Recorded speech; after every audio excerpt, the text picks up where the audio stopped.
Hello दोस्तों, तो स्वागत है आपका मेरे यूट्यूब चैनल पे। तो आज हम स्टार्ट कर रहे हैं सीटेट के बारे में। हम सीटेट के बारे में जानेंगे कि सीटेट में पॉजिटिव वर्ड्स कौन कौन से हैं जो हमारे जो आगामी पेपर आने वाला है 20 अगस्त को, उसमें पेपर में हमारी हेल्प कर सकते हैं। और पेपर दोनों में है, ठीक है, पेपर फर्स्ट और पेपर सेकंड में जहाँ भी आपको ये सब दिखाई देंगे तो इनका जवाब एकदम सही होगा।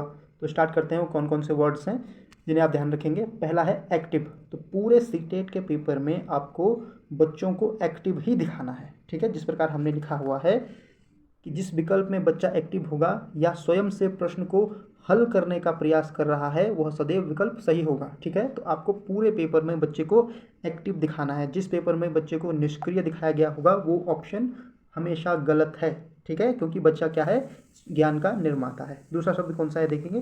दूसरा शब्द है कोलेब्रेशन। कोलेब्रेशन का मतलब है समूह के साथ सीखना, ठीक है। तो जिस विकल्प में सामूहिक रूप से सीखने या फिर सहयोगात्मक अधिगम के बारे में बात की जाती है वो विकल्प एकदम सही होगा। तो आप देखेंगे कि जिस विकल्प में आपको समूह के साथ काम करने, परियोजना बनाने के लिए कहा जा रहा है वो विकल्प भी एकदम सही होगा। तो आप इसका ध्यान रखेंगे। तो तीसरा विकल्प कौन सा, तीसरा देखते हैं। तीसरा कौन सा है, तीसरा है फ्लेक्सिबल।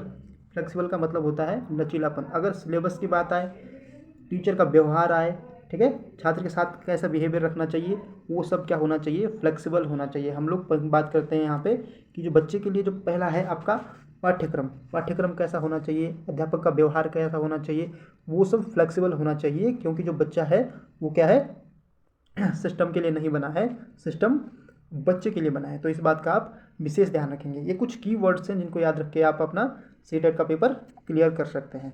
आगे देखते हैं। चौथा वर्ड है डाइवर्जेंट थिंकिंग, यानी कि अपसारी सोच। अपसारी सोच का मतलब होता है खुली सोच या ओपन एंडेड सोच, ठीक है।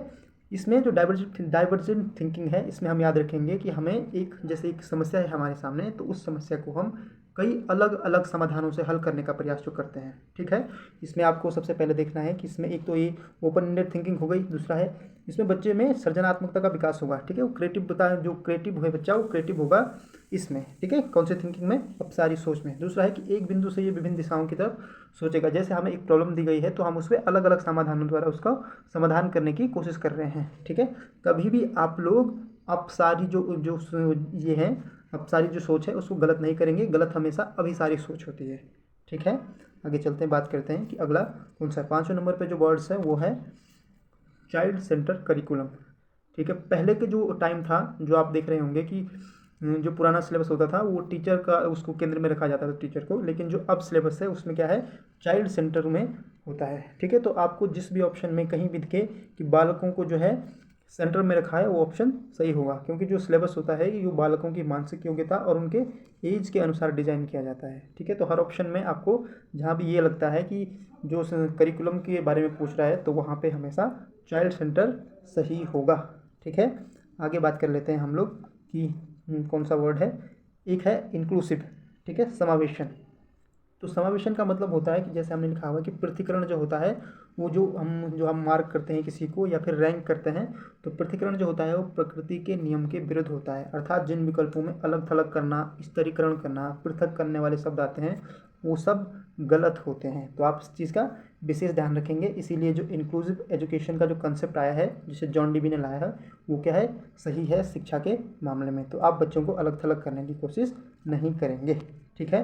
Thanks for watching. और आप ये सब जो ये की वर्ड्स हैं इनको याद रखें, इनके माध्यम से आपका सीटेट क्लियर हो जाएगा।